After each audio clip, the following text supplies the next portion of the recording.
Hi everybody, we're going to do a little tutorial on torque. We're going to do a couple of kids on a teeter totter.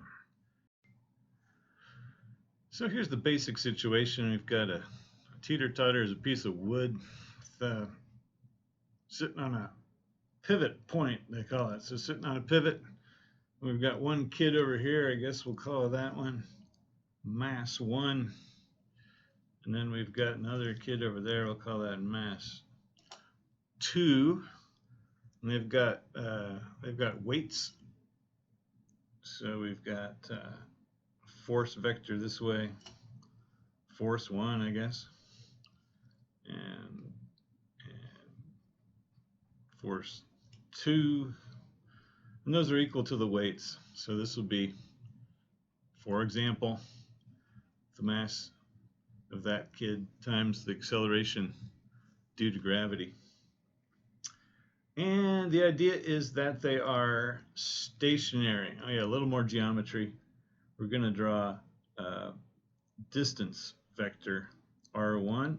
Hopefully that's visible there. So R1 goes from the center out to mass 1, and then R2 would be the other distance from the center out to mass 2. So those are just geometrical considerations there. And yeah, we're in static situations, so the torque, net torque has to be 0, and the net forces have to add to 0 as well. Right now we do not have enough force arrows for that, right? We've only got 2 downward arrows, so the thing right now should be falling. But what's keeping it from falling would be some force from the pivot point. So that pivot point is going to apply a force that's going to be in the upward direction. So we'll call that an F sub P for pivot. Okay, now we've just covered our drawing with symbols, so we should be ready to go. That thing, let me write that word, pivot. I always forget. Why is there a P on that F? Well, because it's for pivot. All right, what's our force definition? Our torque definition was, for example, if we want to know the torque for mass 1, put a 1 on it, would be R1 F1 sine theta. Oh my goodness, which theta was that? Well, that's where you take the force's line of action, which is maybe intuitively obvious, but not really. So this line here along the edge of the protractor, that's our force vector, and then we want to consider this r vector distance also into there. So it's the angle between that force line of action and this radius line of action, and that's clearly a 90-degree angle in this case. Sine of 90 is 1, so yay, we don't have to consider any trig. How about that? So if theta is 90 degrees, that implies sine theta is 1. And our force is just gravity. So our force is mass times the acceleration due to gravity. And so torque number 1 is R1, weight 1, so mass 1 times g. Torque 2, there's a subtlety, tiny bit of subtlety. So you absolutely would be, you'd want to write R2 M2 G, but let's consider the direction of the torque.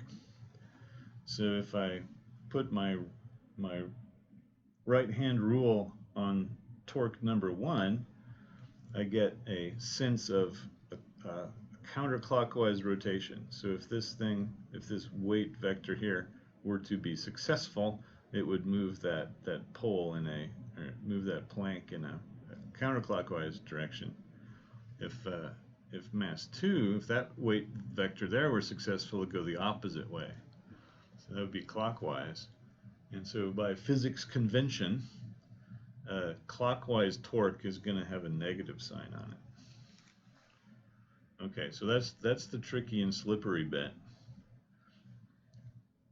After that, you say, oh yeah, it's in static equilibrium, so the net torque is equal to torque number 1 plus torque number 2,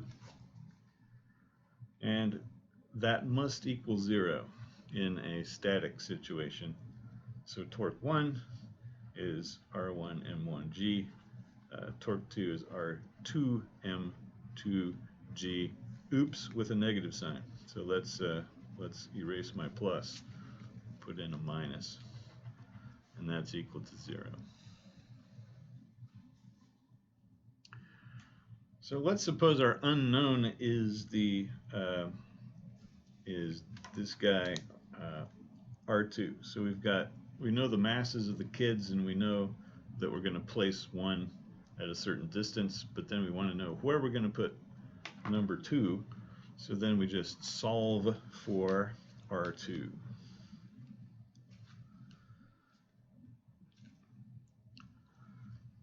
You can do that in about a line, right? So 2 lines. We'll go slow. R1 M1G is equal to R2 M2G. Can you cancel the G's? Of course you can. So those will divide to 1. And so our 2 is R1 times mass 1 over mass 2. So that's a pretty robust result for the teeter-totter there.